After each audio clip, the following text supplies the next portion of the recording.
Hello, hello. She made it. Yes, hello, friends. Hello. Wow, what a crazy but exciting week we've had here at Lightship. I'd love for you to tell the people what happened to you yesterday. What did you do yesterday?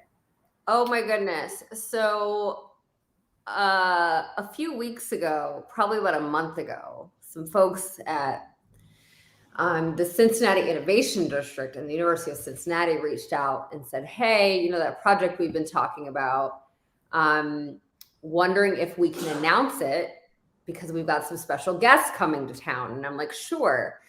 And so we had been in the running for a grant and we hadn't known about it. So we were getting a $1 million grant from the state of Ohio, and the governor and the lieutenant governor were going to be in town to give it to us, which was fantastic. Then we got there, and this is being used for like our first headquarters building.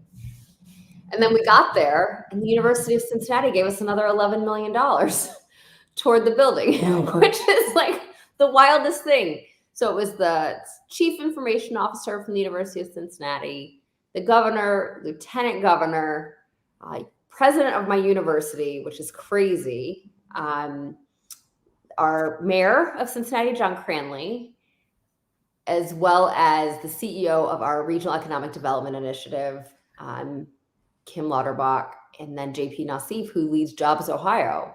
Kind of all being there was amazing. Senator Portman came to town. The CEO of our Cincinnati Children's Hospital was there. Tons of like government officials, and it was all about Lightship, which was like the most humbling experience of my life. So it was really, really cool. It's amazing, like how something can grow in 5 years to the point where you're recognized by the state you were born and raised in and the university that you attended. So great week for all of us here. Congratulations again, Candace, and to the entire team who makes all of these fun things happen behind the scenes. I feel like I don't embarrass them enough on the show while we're waiting on Brian. So special shout out to Raquel, our director of programming, who's everything. Special shout out to Siobhan, our director of projects, who is a non-caffeinated maven. Shout out to Grant Collinsworth, who I never shout out enough, even though he does everything for me in the very last minute every day. Shout out to Marlon Avery, who, if you've watched Twitch Pitch long enough, you've seen. He makes this show happen and all other things engineering on the team. Shout out to Vanessa, who gives us our voice, our style. Who am I missing? Alfred. This obviously. Alfred, our fantastic program manager, who is just the brightest energy to have in a room. Everyone's great. And special shout out to Kate, who is a fantastic intern. Anything you've ever seen written about this show on social media likely comes from her. She's fantastic. And special shout out to my other former intern who just accepted an internship at BCG. She's doing very big things. So we love her, DT Rajgopal. I'm really just stalling for time as we wait for Brian, if you all can't tell. But you know what else we can talk about while we stall? I just want to say, if you like this show and you like the companies you've seen this season, let me remind you all that all these companies are alums of the Target Accelerator Forward Founders Program. And that program is actively accepting applications right now. Applications are open through, I believe, mid-November. So go check out how to apply to join the Target Forward Founders Program if you're interested. Target Accelerators also has some other cool programs. Feel free to check those out. I'm biased. I think Forward Founders is the best. But find one that best suits you and your company and what you're building. So Lisa Birch put a link in the comments. Also, hello, Lisa. Hello, Alana. We love that you're here every single episode. We really appreciate all the work that you do for founders in the community, from the top down and from the bottom up. And as you're looking at that and you're like, this sounds like a great opportunity. I wonder what else is out there. So we at Lightship Foundation are also accepting applications for our accelerators. So our accelerators are also back online. If you're interested in that, you can go to lightship.foundation and learn a ton more information about our companies that have gone through in the past, how to apply, and some of our other fun programming that we've run in person and online all across the country. So all the fun things that happened yesterday in Cincinnati just help us get one step closer to bringing the best content and resources to founders really from all over the country. So I'm really excited about question for you. You're gonna have to remind me of something. So I know I don't get to preview these companies. Okay. Who do we have tonight so I can get my goodies? Oh, grab your snacks. So you're gonna want to grab both of your coffees, Ezra coffee and Lite, your microdose of coffee. And then hello. And then you're gonna go to grab Nemi, your cactus snacks, and Kokada, your coconut spread. And we have MIZO bottles, but we do not have MIZO drinks. Yeah, totally get that. Grab those. I'm going to snack on these throughout the program. Pretty excited about it. And with that, let's get started.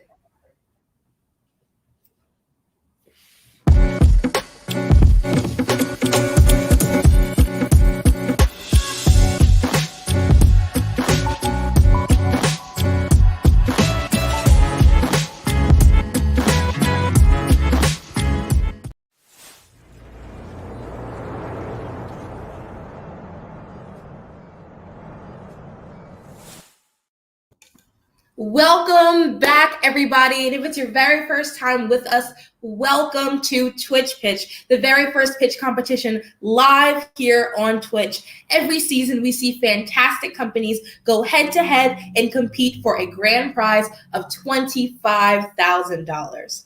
How it goes is we'll see a quick pre-recorded video from the company. Then we'll bring the founders on live for Q&A from us, the judges, as well as you, the audience. So as you're watching, if you have any questions, comments, or thoughts about the company, today is all foods. If you tasted the product, throw your comments and questions in the comment box below, and then we'll get to your questions. We'll get your questions to the founders throughout the program.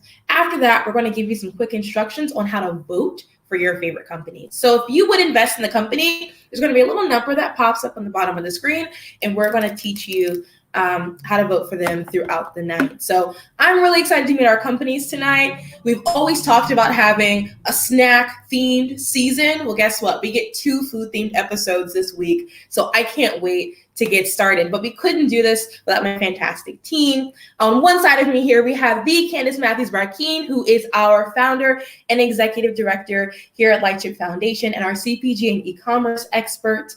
The other half of me here is the Brian Brackeen. He is our EIR here at the foundation, our lead educator, and our AI and machine learning expert. I'm Lexi. I like snacks. And I'm also really an enthusiast about health tech. We're super excited to do this tonight. And we couldn't do this without our fantastic sponsors. Thank you to the Target Accelerator. Target Forward Founders is a virtual 8-week program for early stage product companies looking to better understand retail. And it was created in partnership with founders and key ecosystem leaders to address the needs of historically under-resourced founders. Like I said before the show started, applications are open. Thank you to JP Morgan Chase. They're a global leader in financial services, offering solutions to the world's most important corporations, governments, and institutions. And thank you to the Ohio Third Frontier. OTF works with innovative startup companies across the state, making Ohio the destination for tech entrepreneurs. And pretty soon, those entrepreneurs are going to have a pretty cool place to call home. So thank you to everyone. Once again, sit back, relax. I see everyone in the comments already. Yeah, if you haven't said yet, tell us who brought you here. If you're here, I see a lot of people here with their MIZOs. I see the cute little 3-dot MIZO symbol going on in the comments. Tell us who brought you here. What snacks are you excited about? And with that, we're going to get started and meet our very first company of the night. Let's meet the team from Kokada.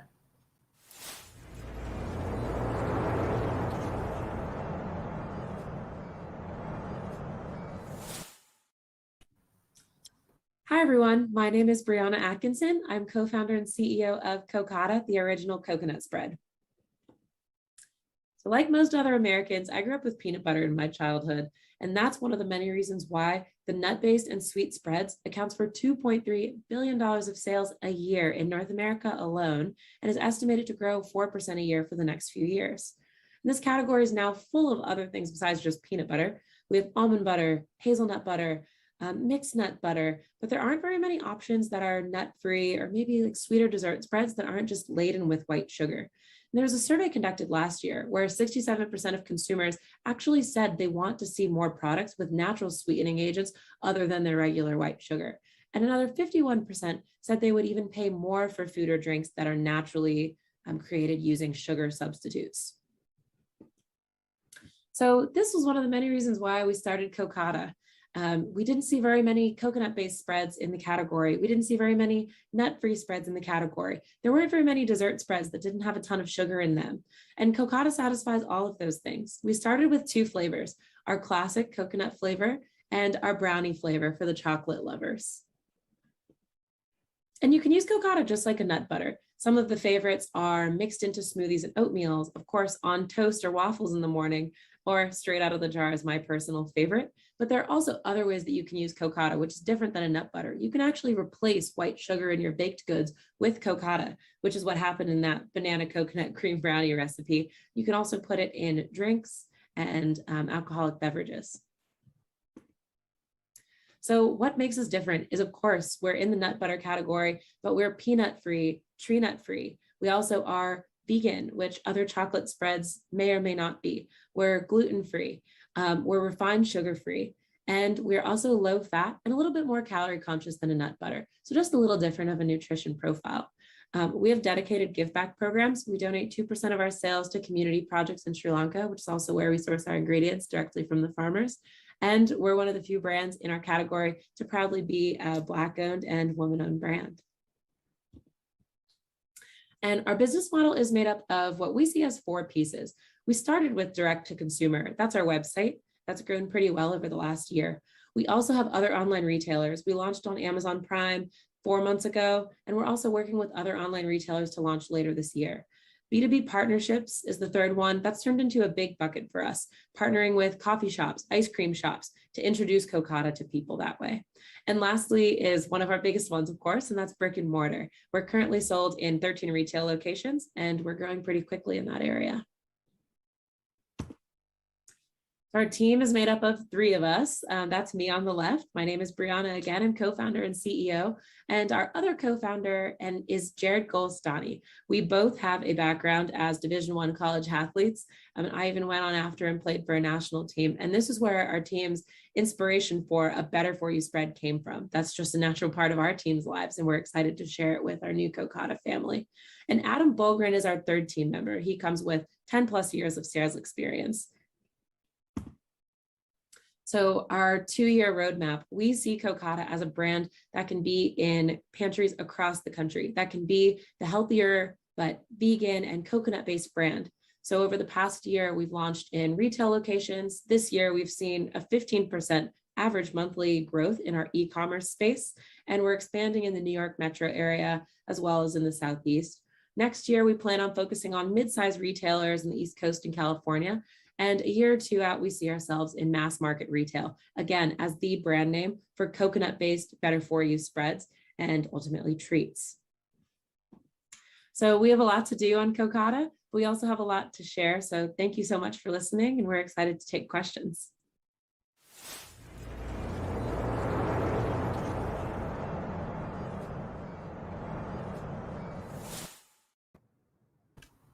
Hello, welcome to the show, Brianna. We're so excited to have you here. Hi, I'm excited to be here. Thank you. Candace. Okay, well, I'm upset that I don't have a spoon. So I tried this before, and I spread it on something that maybe it wasn't supposed to be paired with. Tonight, I put my finger in this jar and just ate it that way, and it's so good. It's so good. So how do you teach people, and I've asked this of a lot of people, how do you teach people to grab this and try something new? Like, as Americans, we are peanut butter and grape jelly. We are broccoli and cauliflower. So how do you get folks to grab this to spread on a sandwich or something else? Yeah, there's a few different things that we've been doing for that. So when it comes to our marketing strategy, everything we do is education focused. Every other Instagram, TikTok post, email campaigns, it's always about education. So that's sharing recipes, sharing the benefits of coconut. We're positioning the product not like a competitor to nut butter unless you want it to be. It's also a complement. Like peanut butter and Kokada sandwiches are really good. So we're definitely positioning it as a complement as well. And then in the store, just positioning it in the nut butter category was something we weren't originally comfortable with, but has worked out really well for us. So I think it's just a matter of educating on. It's not necessarily, it doesn't have to be a replacement for nut butter. It can also be a complement. I'm only allowed one question, but where would you have gone instead?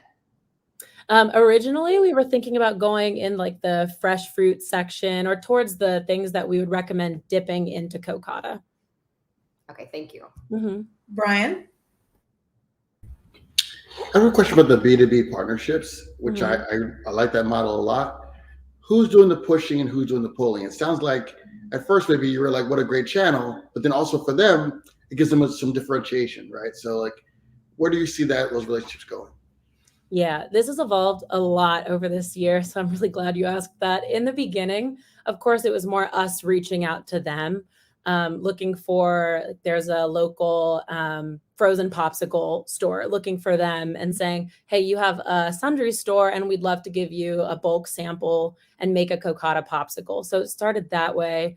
But now as we're starting to grow and there's more brand awareness going in the regions that we are in, we've had a couple smoothie shops in particular, ice cream shops looking for vegan flavors. They could use this as a sugar replacement in there.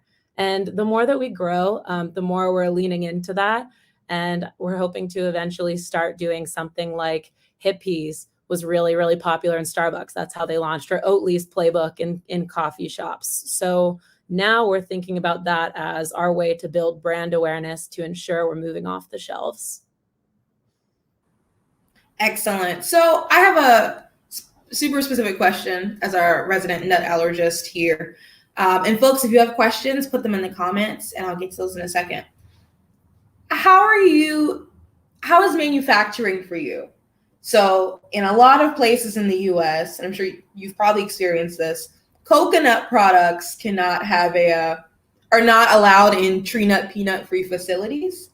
But if the tree nut peanut free community is big for you, how are you navigating that unnecessary landmine? Because the part of coconut you eat is a fruit, it's not a nut. How are you dealing with that? Yeah, that's a fun fact I always like to share is the FDA says a coconut is a tree nut, but it is technically a fruit. So I'm glad you know that. But it's definitely a little bit tricky. So we started with just working in a commercial kitchen that made things pretty simple for us. Now we've actually moved to a manufacturer in North Carolina that does have us in there, and they're a peanut-free, tree nut-free manufacturing facility. Now that we're getting a little bit bigger, we're looking at moving manufacturing back to where we're getting the ingredients, which is in Sri Lanka. And they have dedicated peanut-free, tree nut-free manufacturing facilities there. So we're doing that for a lot of reasons, to continue helping create jobs, also to manage costs. So we're really excited about that move. Fantastic. Excellent. I don't think I see any questions for you here in the comments, but I see a lot of love. People are really, really excited. And I mean, obviously, so this tastes just like a Samoa cookie, everyone. If you've had one of those, this is exactly what it tastes like in a jar. It's delicious. But thank you so much, Brianna. It's been a pleasure. Thank you. Thanks for having me. Thank you. And if you'd like to vote for Kokada, you're going to text the number 8 to 203-408-6432. Once again, text the magical number 8 to 203-408-6432. It's been a pleasure. Also, pro tip, Candace, if you have them near you, the churro Nemi dipped into this is an experience. Oh, wow. So if it's near you, this is what I'm doing for the rest of the night.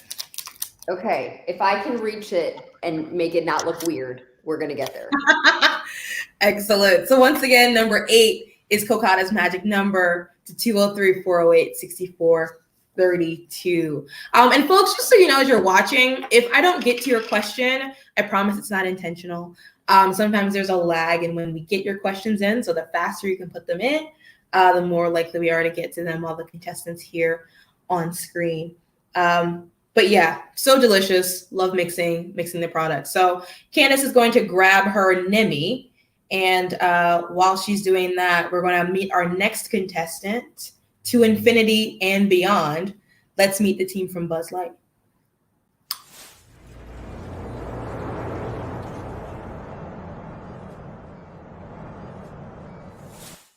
America is high in caffeine, the most widely consumed psychoactive drug on the planet.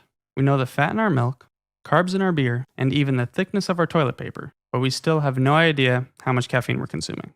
Hey there, I'm Andrew Cooper, the founder of Buzz Light. We make lightly caffeinated coffee. Our beta product, the Microdose Roast, is a specialty coffee with 10% caffeine that gives users sustained energy throughout the day without the jitters, crash, or losing sleep. You can see here how we stack up with some common caffeinated beverages that you might be familiar with.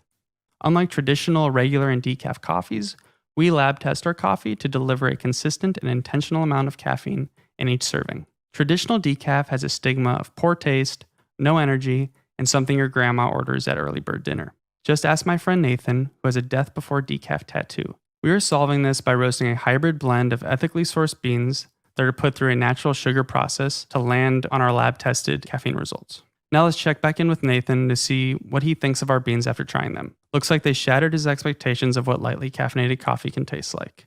We'll count that as a win. Don't just take Nathan's word for it. We've had publications like Well and Good highlighting how we are a first mover in this space. We've also had the attention of Michael Pollan, the New York Times bestselling author known for his books The Botany of Desire and The Omnivore's Dilemma. We teamed up on his latest book, This Is Your Mind on Plants, which highlights our dependence on caffeine. I'm super proud of our accomplishments up until this point, but I'm the most excited by the customers who have been enjoying our product. It's been great to see how different people fit Buzz Light into their everyday lives.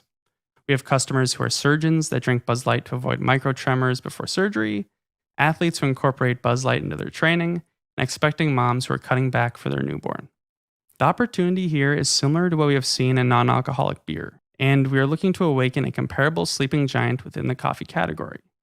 As awareness and access toward physical and mental health increase, we are preparing for the demand for low-caf coffee to follow a similar pattern to the massive growth we have seen in alcohol-free options. When we look at the coffee industry as a whole, we see that low-caf and decaf options are often an afterthought of roasters. They play it safe in terms of branding and tend to stay within category conventions. Meanwhile, we've seen brands like Athletic Brewing and Liquid Death capitalize on looking beyond expected category conventions.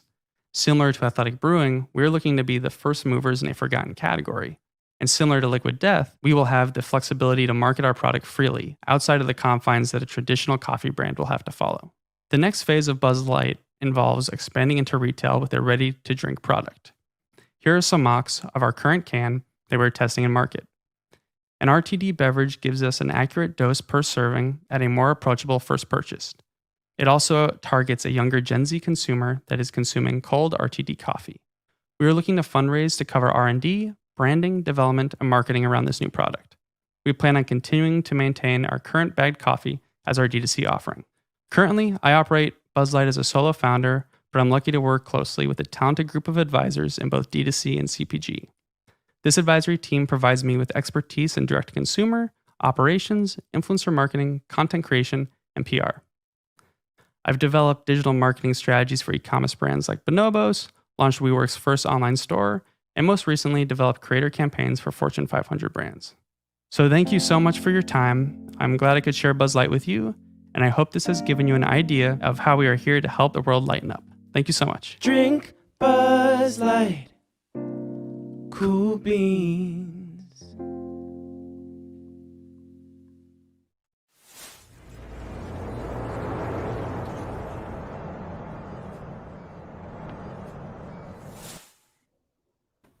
Welcome to the show, Hey. Andrew. Welcome. How's it going? Good to see you all. Candace, let's get started. So is anyone using the term microdose roast at all, or is that something that you all came up with? Yeah, it's just us using microdose roast. The term microdosing is used across a few different categories, and some people are toying with it a little bit, but no, microdose roast is ours, and yeah, used a lot. Yeah, I mean, I think that that's pretty incredible. I would say that I'm a person I love the taste of coffee. Yep. But I've had so many bad coffee experiences that I choose not to drink coffee. And so I think you're spot on. There are so many of us around the country who just feel like we have no idea what we're going to get at any one particular time from, and sometimes from the same restaurant. You just don't know what you're going to get that day and in that roast. Yeah, it depends on the roast. I think that's pretty incredible. What did you say? Yeah, it depends on the roast, how it's being made. You could get the same beans, but you're putting more water in it than you normally do. And you have no idea how much caffeine you're getting. So talk a little bit more about kind of like going to market kind of at a larger scale, a combination of direct consumer. Can you just talk more about kind of that entry? Yeah, to me, it's a big, the thing that I feel like gives Buzz Light the biggest chance in market is the hopes of kind of similar to what Liquid Death did, is getting something on the shelves and get some word of mouth and buzz around the product on shelf.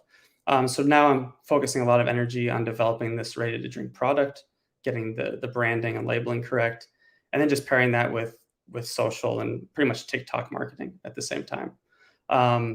So, I think the bagged coffee for me was a way to just test consumer preferences, see what people thought of the concept of the name Buzz Light, of the concept of microdosing your caffeine.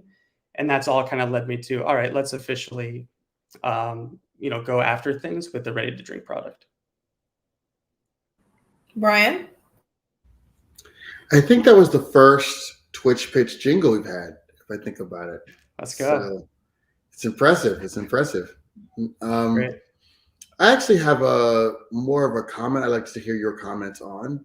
Yeah. On that scale of products, you've got like Red Bull at one end and like a large coffee from Starbucks at the other. And nobody would ever say that Red Bull doesn't have enough caffeine, right? And yet it's at the actually lighter end of the scale. Yeah. So tell me about why even have more, why are other products even adding more and more caffeine at the other end of the spectrum? My thoughts are similar, is that people, I don't think if the consumer quite knows exactly what high and low caff means at the moment. I think decaf, it's assumed decaf is zero caffeine, it has no flavor, I'm not going to drink it. And then on the other end, like a Red Bull, that's going to give you a ton of caffeine. But then when you look at your cup of coffee, most people, I chat with different customers, and a lot of people think that an espresso shot is more caffeine than a cup of coffee. But it's just, it's less concentrated, but you're actually getting less caffeine. So there's just a misconception around caffeine across the board. And decaf kind of takes the brunt of the negative hit on that.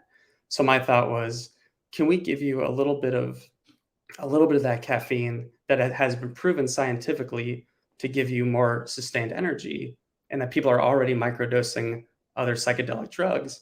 And let's use the same thing with the most widely used drug on the planet, caffeine. Excellent. So if you have other questions for Andrew, put them in the comments and I'll get to those in a second. Andrew, talk to me about brand voice. Like I said to you behind the scenes, I don't drink any coffee, but for some reason, this really resonated with my zillennial sense of humor. How did you come up with this style and voice, and why? Yeah, it's definitely very zillennial inspired. And yeah, it's my voice. So I think for me, I wanted to start this brand to do something that was very much my personality. So, I couldn't start something that wasn't honest to who I am. And for me, it's like, I enjoy stuff that's a little on the lighter side of things. So that plays a part in the voice and the visuals and the branding. And I'm hoping to, as we start ramping things up, to ramp that component up a lot as well. Candace, do you have a question? You made a face. I can Google it on my own later, but since we are amongst friends, what is a zillennial? A zillennial is someone who is a millennial, Gen Z cusper. Yeah. Like someone who was probably born between 93 and 97, where you identify with both generations, but also neither at the same time. Got it. I'm with you now. Thank you for explaining it to someone who is from Generation X. No problem. So it's Tiffany B wants to know, how do you see differentiating yourself in the market to Bud Light? Although different, do you see similar names causing a problem with marketing? So, and that's part of the reason for the name is I want people to kind of associate it with like a light beer. And I think that allows us to kind of play on different category conventions, similar to what Liquid Death did, where it's like we're taking stuff from energy drinks, we're putting into water. Can I take some learnings from the beer category and like beer marketing, beer advertising, and can I market my product in a similar way? Because like when you watch the Super Bowl, Bud Light has some of the best ads on there, whereas are any coffee brands really doing anything that interesting during the Super Bowl? So, maybe one day Buzz Light could have a, Super Bowl commercial. Love that. And Cruxy says, great concept. How is the taste compared to fully caffeinated drinks? Yeah, so a lot of people, when you do blind tasting between like pure decaf and full caf, a lot of people can't taste the difference, and it's pretty much a crapshoot between the two. And specifically with Buzz Light, I wanted to make sure I was using specialty coffee. And since I'm using a blend of full caf and decaf beans, I'm able to maintain some of the full caf elements as well. And we're also using a Swiss water process decaffeination, so that also helps keep things a more natural way to like decaf our coffee than the Folgers of the world that use chemicals. Very, very cool. Excellent. So everyone, if you would like to vote for Buzz Light, now is your time. You're going to text the number 9 to 203-408-6432. Once again, text the number 9 to 203-408-6432. Thank you so much for joining us. Of course. Thank you. All right. We're going to keep the coffee train going.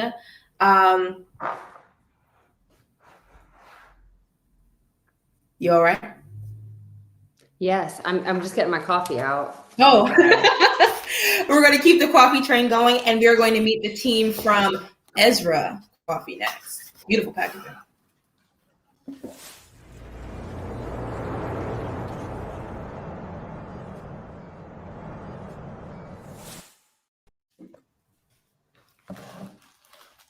Hi, my name is Jessica Taylor, and I'm the founder of Ezra Coffee Company.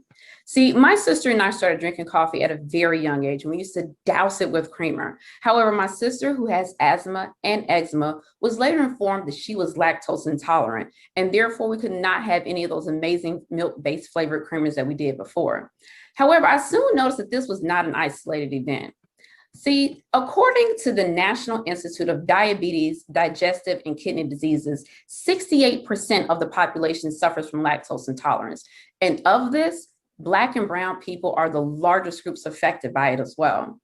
In this $18 billion industry, only 8% of all coffee in this industry is specialty coffee. And of that, only 30% of it is flavored coffee as well. However, here comes Ezra.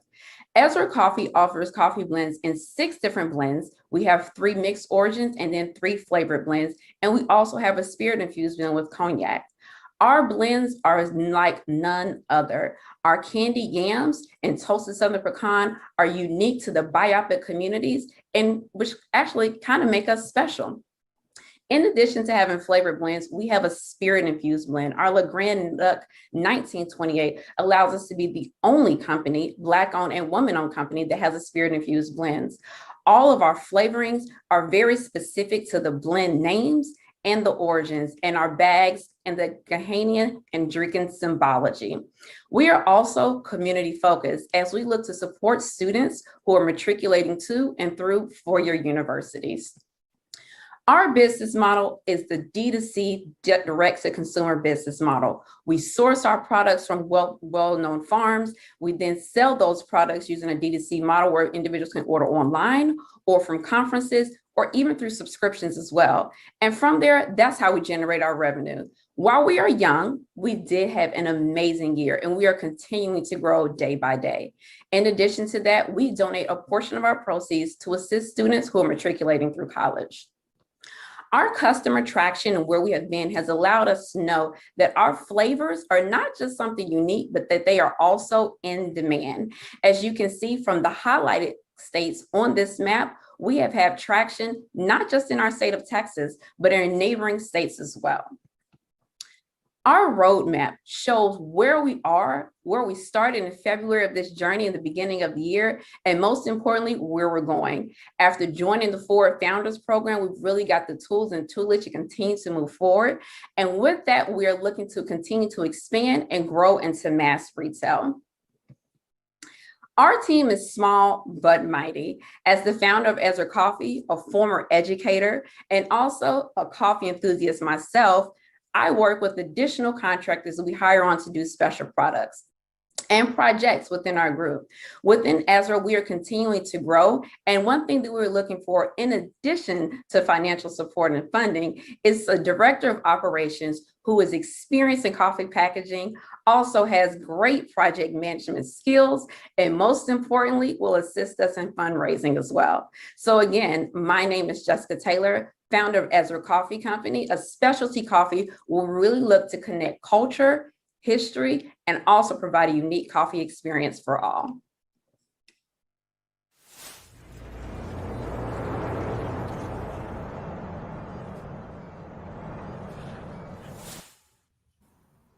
All right, welcome to the show, Jessica. Hello, hello. Hello, hello, hello. Candace, let's get started. I was like, okay. Oh, sorry. Who's? I was gonna go. Hey, I have a burning question. Go for it. So, one, amazing job just pulling this company yourself, right, to where it is today.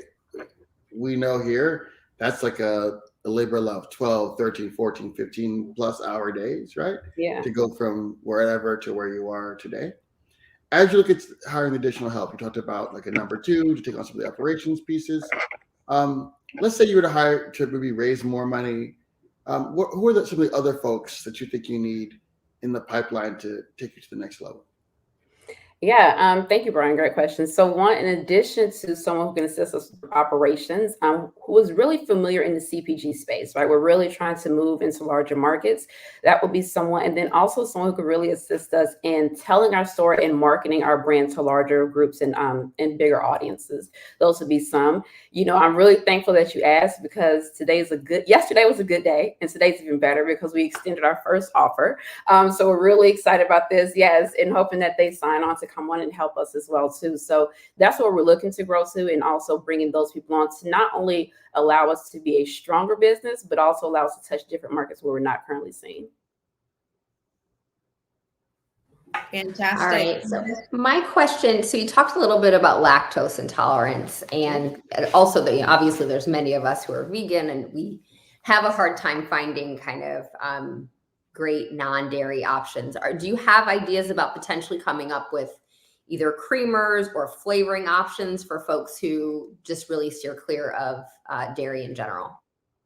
Yeah, so we have 3 flavored blends. And so the purpose of our flavored blends was really so that you don't have to add anything to the coffee but hot water. You can brew it and it's already in that flavor profile. The one thing we really wanted to do is, we are Black owned, woman owned. I'm a former educator, and I really wanted people to leave learning something about our blends. So you see those different stories on the back. And so the blend flavors, the flavor profiles that we selected are very specific to the biopic community. So candy yams, and then also our toasted southern pecan and our Le Grand Duck 1928, which is flavored with cognac, are our 3 flavor blends, so that you don't have to add creamer. You can really just brew it on its own. In terms of milk-based creamers that you mentioned earlier, we're not moving into that, but really more so just staying within the coffee space. Great, thanks. Fantastic. I'm actually going to steal an audience question. Okay. So it's Tiffany B wants to know, where does the name Ezra come from, and how does that play into storytelling for you? Yeah. So Ezra in the Bible, it means he who helps. He is Hebrew for he who helps. And so I really wanted this brand to not only speak to who we are as a people, but also be a vehicle to where we can assist others as well. And that's our philanthropic arm, where we assist students who are matriculating to and through college, as I used to be a former higher ed educator. So that's where it kind of came from. I really wanted something that was short and brief, but I wanted people to look at our packaging and look at our brand and say that they want to learn more. And so that's where Ezra comes from. All of our different blend stories. So each bag has a different blend name. And on the back of that bag, they have different symbology that speaks to that blend story. So I would say for our 64th in Tulsa, It highlights the Civil Rights Act of 1964 and also Black Wall Street. That's our progression through darkness. So it's a medium dark roast, if you get that one. And then also our King Malcolm highlights also Dr. Martin Luther King. It's smooth like Martin with a little kick like Malcolm on the end, and that's our medium blend. And so all those have different stories. So I wanted people to leave from looking at our bags and saying, wow, I didn't know that, or I learned something new today. But more importantly, continue to share our stories. So each blend has a different one. On the back of the 64th and Tulsa bags, we have the Sankofa bird, which means go back and get what's yours. And all of them rotate based on the different blends as well. Beautiful. Leslie Bowles, I hope that answers your question. But to hop back to Top Ham 12, how is the nutritional value of your flavored coffee as opposed to traditional black coffee? Yeah. So all we're doing is just flavoring the coffee. It's naturally flavored. We don't use any really sugar-based creamer or flavorings in those as well. So the nutritional value that you'll find in black coffee is the same in this one as well. We're very thought conscious with making sure that we had a healthy product. Fantastic. Jessica, I don't know if you can see this, but people are emotional in the comments behind your storytelling. People are so excited. People love the product, but we're really, really resonating with the story. So, folks, now's your time. If you would like to vote for Ezra Coffee, you're going to text the number 10 to 203-408-6432. Once again, to vote for Ezra Coffee, text the number 10 to 203-408-6432. Thank you so much for joining us. Thank you. I appreciate it. What fantastic storytelling. That's beautiful.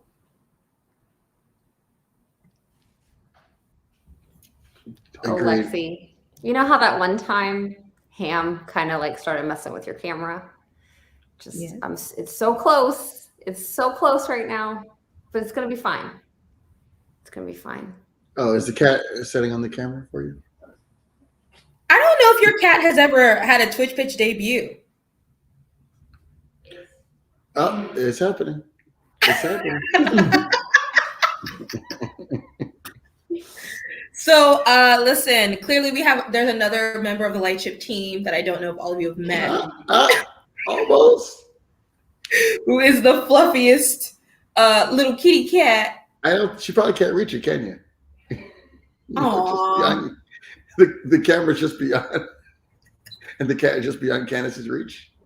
So the cat rules the Brackeen household and clearly is very into what we're doing tonight. So while the cat kind of figures out what's going on that side, let's keep drinking, right? We drank a little coffee, little microdose, little coffee. Now let's drink a little seltzer. Let's meet the team at MIZO.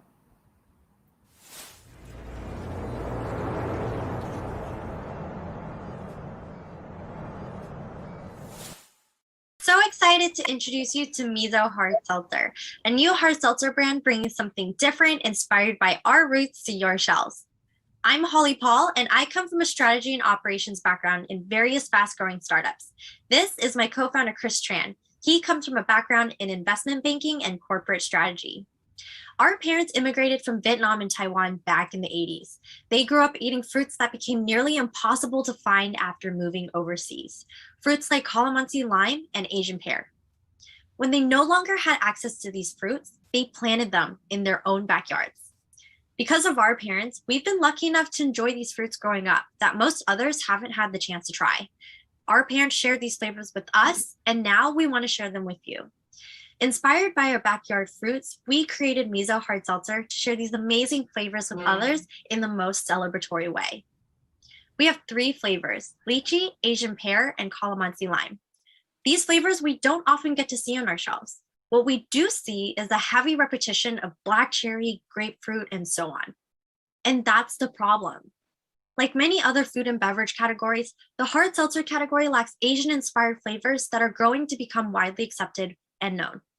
The Asian population in America is rapidly growing, and they're seeking products that they can resonate with. These flavors not only resonate with the rapidly growing AAPI community, but also the Latinx community where these fruits are prominent as well. To add to that, we're all witnessing a widespread celebration of Asian culture and flavors nationwide.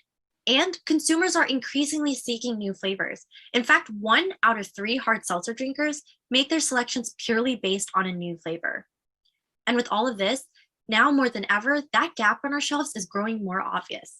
And we're here to solve that with MIZO Hard Seltzer. As a hard seltzer, we're also solving another problem for the many consumers looking for healthier alcohol choices. In fact, 88% of US adults have made it a goal to follow a healthier diet. At 100 calories, 0 sugar, and 0 carbs, we're a much healthier alternative to high calorie, high sugar, and high carb options like cocktails, beer, and wine. So how big is the hard seltzer market? As of June, it's a $4.4 billion market.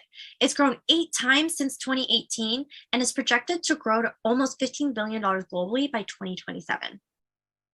We're seeing a lot of big players in the space that are all bringing this better for you adult beverage to the forefront.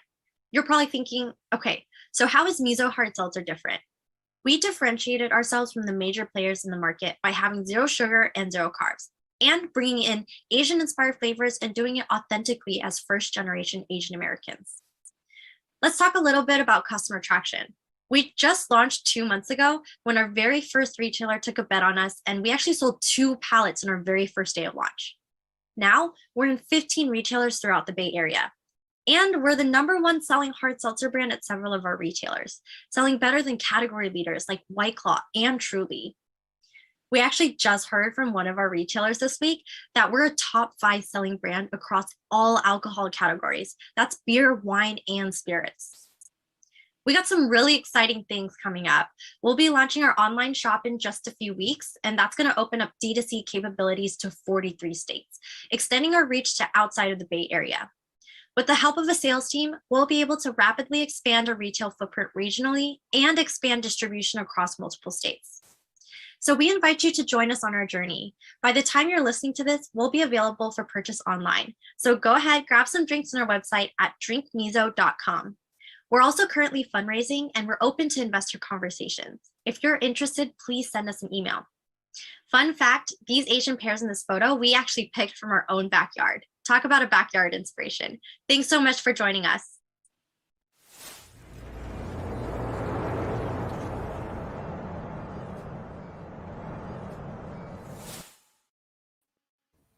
Welcome to the show, team. Hi, everyone. We're so excited to have you here. Candace, do you want to get us started? Well, I guess my first question is, what's a calamansi lime taste like? Yeah, so the funny little tidbit I like to tell people is a calamansi lime tastes like a lime and a tangerine had a baby. It's true. Yeah. And so I guess I'm a little ashamed of the fact that I've only thought about the inside portion of a grocery store and the flavors that you find. I've never thought about the beverages having different cultures. Yeah. I've never thought about it. I've absolutely never thought about it. Are other drinks considering bringing other cultures in as well? I'm very confused by this. It's a little mind-blowing for me tonight to think about the fact that I'm not thinking about Asian-inspired drinks or Latinx-inspired drinks or African-inspired drinks. Like, I'm missing a lot of stuff here. Yeah. Can you just speak a little bit more about that? Yeah, nothing to be ashamed of, but I'd like to say that diversity, differences, inclusion, like it's being more and more kind of placed on the forefront. You know, people are talking about it. People are placing it into various CPG products. I mean, this whole pitch competition, you're seeing so much diversity and so much inclusion, but at the same time, it's kind of like a slow movement where you're seeing brands are slowly creeping in and bringing in that culture aspect, but we're not seeing it a ton, especially not in mass retail, but we are seeing other brands bring that in. Yeah, and so not much more to add, but like, great job on the 2 pallets the first day. That's like, Thank you. it's pretty huge. It's pretty huge. Brian? I think, yeah, the flavor choices you chose, and there are even more, as I understand, right? But lychee is just growing like crazy, particularly in the kind of like adult beverage market, right? Like your lychee martinis, that kind of thing. I don't think Americans had any sense of what that was. It literally 3-4 years ago, Yeah. and now it's a pretty common drink. So I wonder, what made you guys choose these particular flavors to go first? And where do you think those next markets are for you? I think your points about Latin America are also very true. Yeah, so we chose these flavors. Well, we had, a list of 50 or 60 flavors when we were thinking about developing this product. And we ultimately decided on these three because they were the closest to home. And so, I can walk into my backyard and we have Asian pear and calamansi growing back there. I grew up with them, eating them. And we added lychee because, that's the most iconic fruit in the AAPI community and the most familiar. And so we considered that would be kind of our vanilla, so to speak. But over time, as we released and more consumers came in, we realized a lot of people actually gravitate towards the Asian pear flavor because it's a lot more familiar with them. They're like, oh, I know what a pear is, and so I can kind of understand what this is.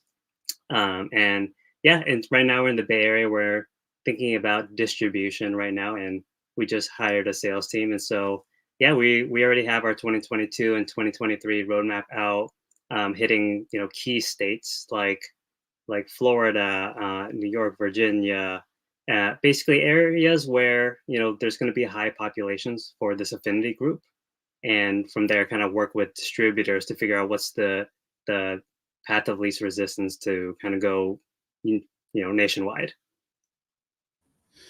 Excellent. You guys know I'm still dying to try it, especially lychee. So Rocket's mom, I think your question was answered. I'm going to steal Top End 12's question, kind of sidecarring that. What other flavors are you thinking about bringing on next, if you feel comfortable sharing publicly? So we are in the middle of developing a few really exciting flavors. I'm really, really excited about announcing it. So hopefully we can announce it soon, but it'll be a surprise until then. Wait. Coming soon. I would probably say people should probably sign up for your cool texting alerts, probably, right? Yes. Of course, yeah.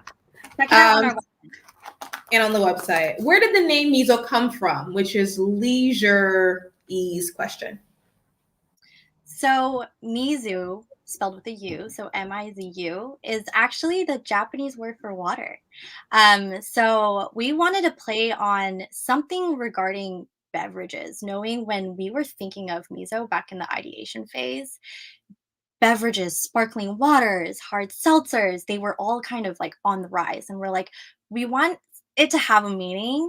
And at the end of the day, this is Asian inspired. And so it felt fitting to pick MIZO hard seltzer.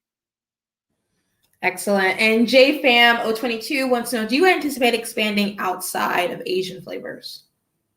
Yeah, of course. I think we definitely have a plan for that. We have plans for kind of combinations, and existing in the hard seltzer space is a matter of really innovation. And so being able to bring out new flavors, new combinations, new product lines, we really kind of want to be the next Truly, so to speak, where they came in after White Claw, but they just came in and just crushed it by, White Claw releasing single flavor. All of a sudden, Truly says, no, here's a lemonade line. Here's a fruit punch line. Here's popsicles. And so, we're really always thinking about what are kind of different, different product lines that we can launch that will keep us fresh in the market. And Top Ham 12 wants to know, the Bay Area is known to have large diversity. Do you expect a harder adoption for areas that are less diverse? And if so, what's the game plan?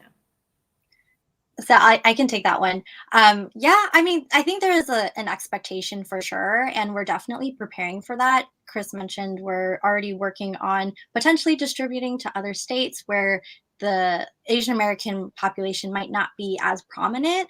And so one way we're thinking of getting creative is obviously information. Make sure that we're educating our consumers, and we do that straight on our packaging where we actually have descriptors of our flavors right on the packaging. For example, lychee, it's sweet and fragrant. We say calamansi lime is citrus and sweet, things like that. But also incorporating non-Asian flavors. We have the strawberries that people love. We have lemon and lime and grapefruit. We're not putting them down, but we obviously want to incorporate them, knowing that that would help us educate consumers and almost convince consumers to say, hey, give lychee a shot. So yeah, definitely. And a very important question. What are your favorite flavors from Vivo? Yeah, my favorite flavor is the calamansi lime, and it's funny because growing up, I've always had them, but the vast majority of people have never heard of what a calamansi lime is. Yeah. And so when I explain to them what the fruit looks like, it looks like a lime, but when you cut it in half, it's orange on the inside. And so it's always fun to see consumers kind of look at it and they're like, oh, I don't know what calamansi is, and so I'm gonna kind of drink that last. But when they try it, they're like, oh wow, this is something I've never tasted before, and they really learn to love it. On that note, we actually have a lot of customers asking just for single flavor packs of just calamansi lime because they've never tried it before, but they're like, holy crap, this is so good. Where can I get more of just this flavor? So that's really fun. But personally, I love lychee. So lychee is definitely my go-to. So it's kind of a nice split between the two of us. Yeah. Fantastic, team. So everyone in the comments who've been throwing in their red, yellow, green symbols and their favorite flavors, now is your time. If you would like to vote for MIZO, you are going to text the number 11 to 203-408-6432. Once again, to vote for MIZO, text the number 11 to 203-408-6432. Thank you so much, team.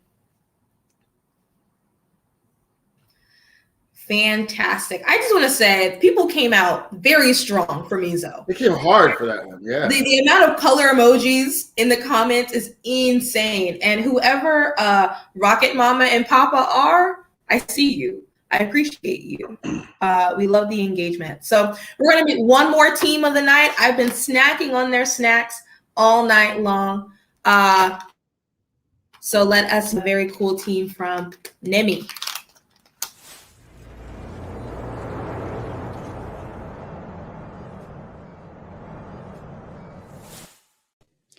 Hola, my name is Regina, and I am the founder of Nemi Snacks.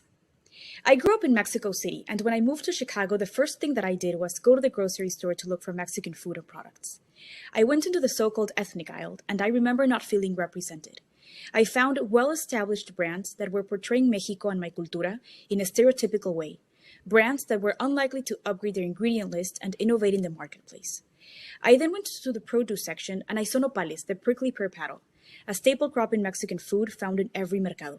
As I was about to grab it, I noticed it had spikes, and I thought nobody's going to buy an intimidating-looking vegetable unless they have time to clean it and cook it, and most didn't. Forward some years later, and we created Nemi Snacks. Nemi means to live in the Aztec language, and we live for fun and deeply deliciosos snacks. Nemi Snacks are crunchy and delicioso sticks made from nopales and seeds like chia, amaranth seeds, and flax seeds, in Mexican-inspired flavors and mercado-fresh spices straight out of the cocina. Nemi's mission is to elevate Mexican cultura by using quality ingredients and sharing the Latinx colors and vibrancy. We're proud to push back against the misconception that if something is authentic, is cheap, or has low-quality ingredients. So no sombreros here.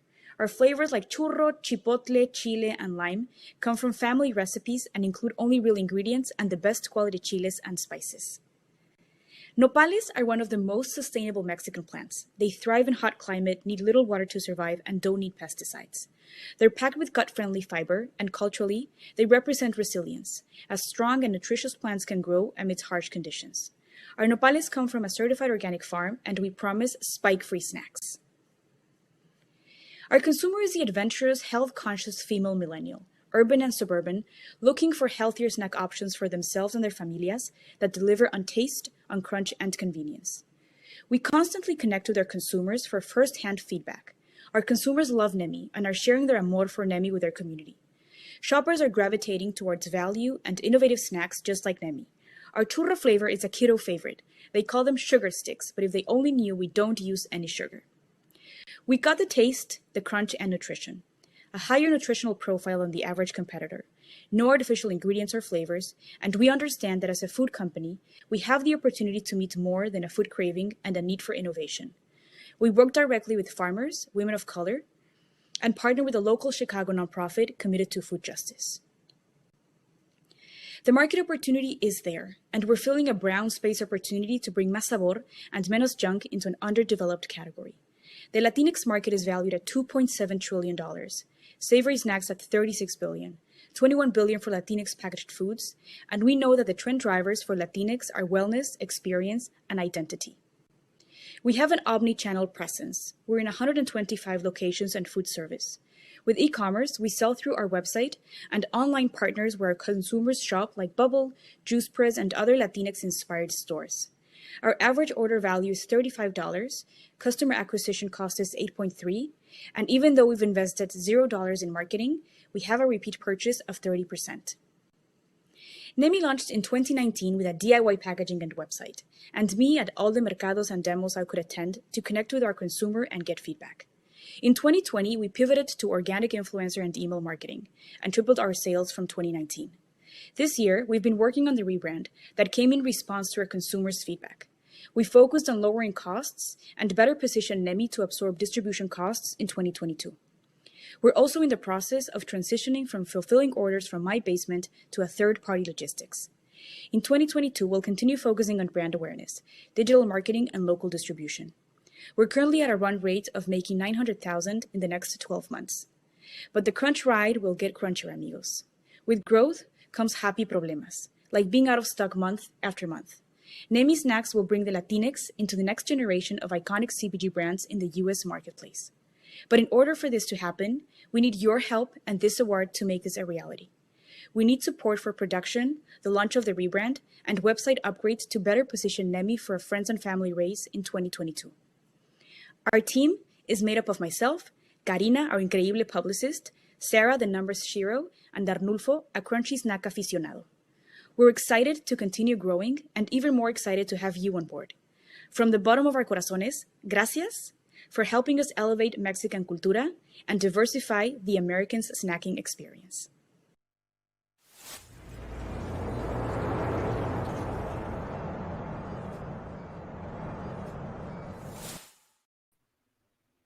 Welcome to the show. Hola, hola. Don't mind me. I've been snacking the entire time. Candace, let's get going. New packaging. Yeah, Ooh. I don't have mine anymore because we ate them all, so I'm out of them. But the new rebrand looks really great. Thank you. I think that that's pretty phenomenal. And congratulations on moving everything from your house. Thank you. That's always a major step. Yes, it's been a process. Congratulations. Thank you. I'm a fairly adventurous eater, and I can find any new thing in the snack aisle. I'm not really afraid to go outside of our general kind of like Frito-Lay snack. Mm-hmm. I would say is a rare occasion unless it's like a Super Bowl, and I've got random people coming over. Do I eat that stuff? How do you get folks to, wander down and try something new? Obviously, you have an advisor in the CEO of Benito's.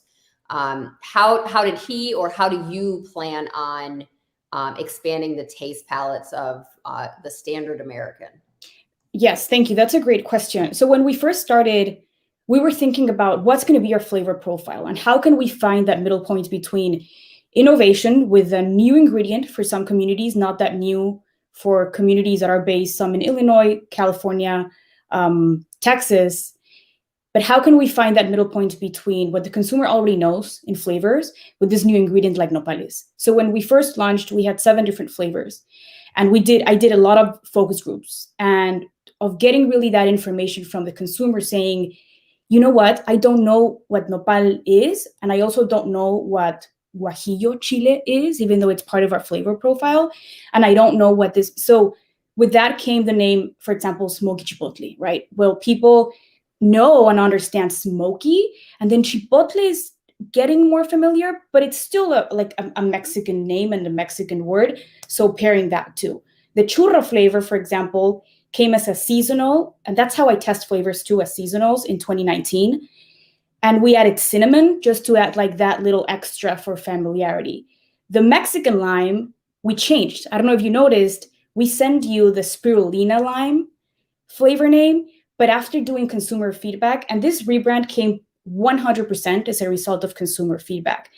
one thing that they were saying was the spirulina name was off-putting. People didn't know what it was unless they were super niche. So we just switched to Mexican lime. And that's how mostly we did it. We did a seasonal in 2020. It sucked.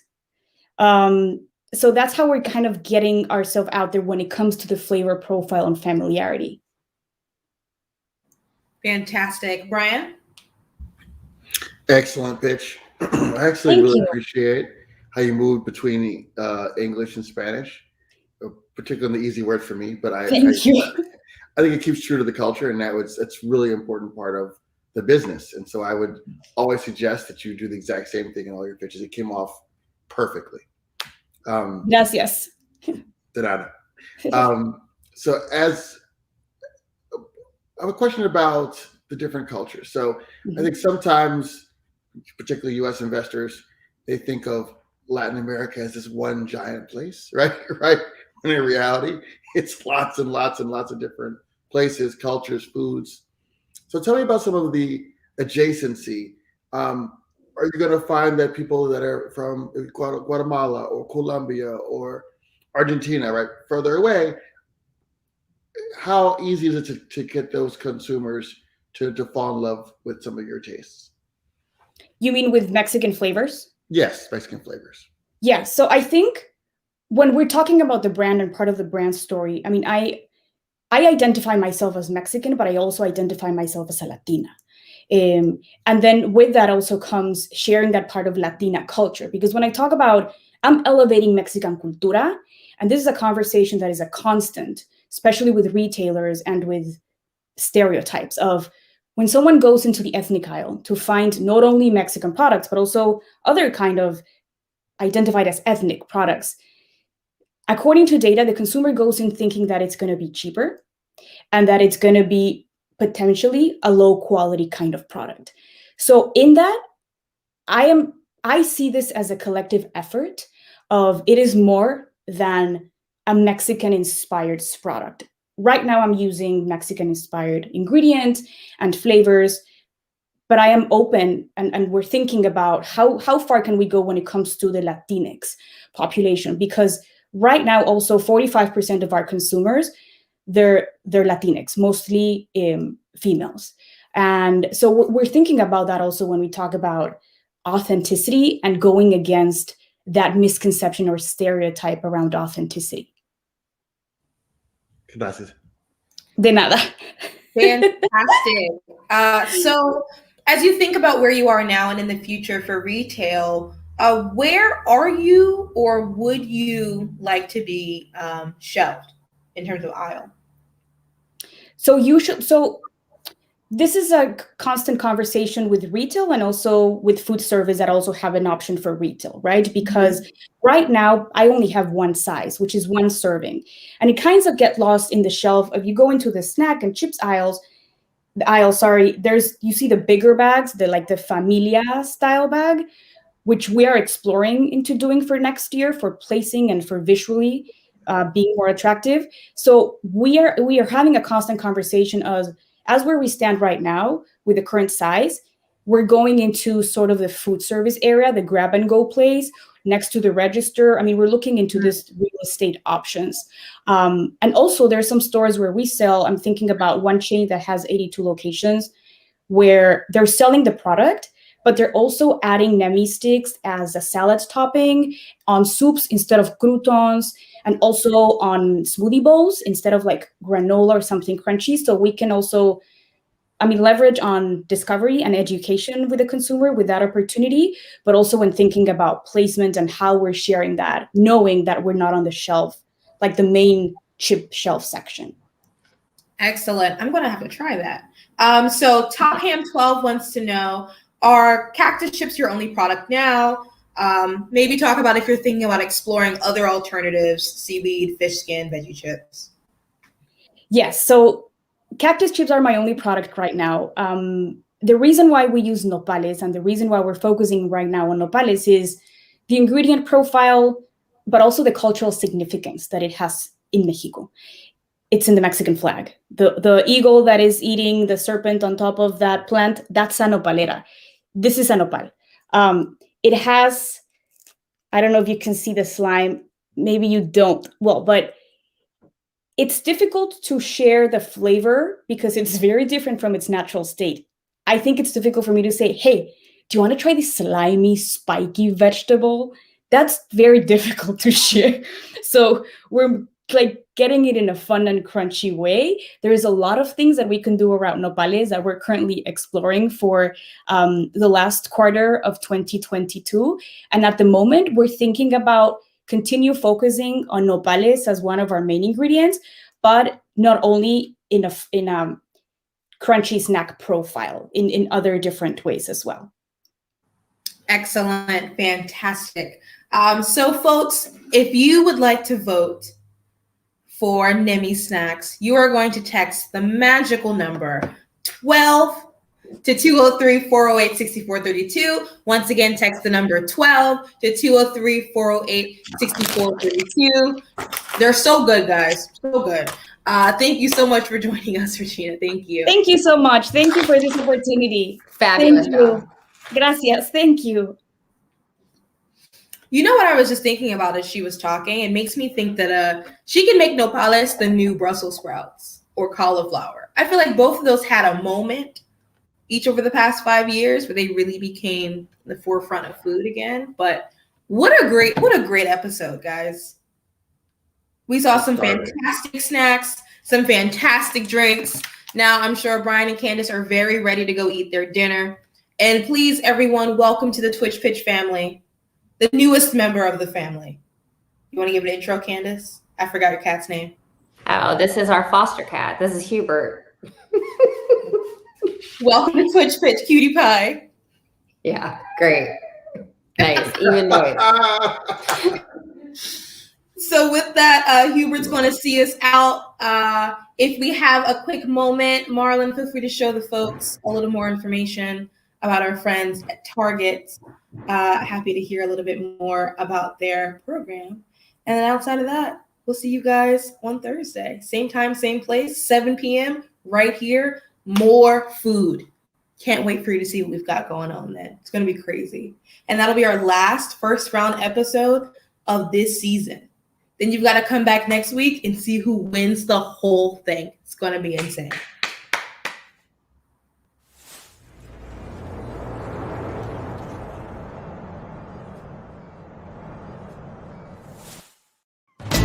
The Forward Founders Program is an 8-week accelerator to help businesses get ready for retail. The one word that I would use to describe this program has to be insightful, equitable, inspirational, knowledge, comprehensive, invaluable, phenomenal, amazing, supercalifragilisticexpialidocious. There's no better time to bet on yourself than now.